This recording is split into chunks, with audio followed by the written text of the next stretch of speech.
happy happy happy দিল কেটে তো বলো ঠিক আছে ঠান্ডা ঠান্ডা আগে বলো খাবার এসে গেছে ওঠো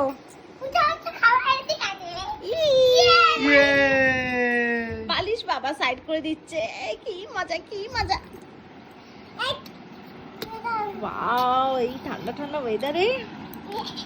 কি মিষ্টি ম্যাগি ছবি তুলি ছবি তুলে ফুলকপি হলো নতুন আইটেম আমি ভাবছি জীবনে প্রথমবার খাচ্ছি ফুলকপি বাঁধাকপি আইটেম ম্যাগি খেয়ে দেখো খেয়ে দেখো মিষ্টি দেখি কেমন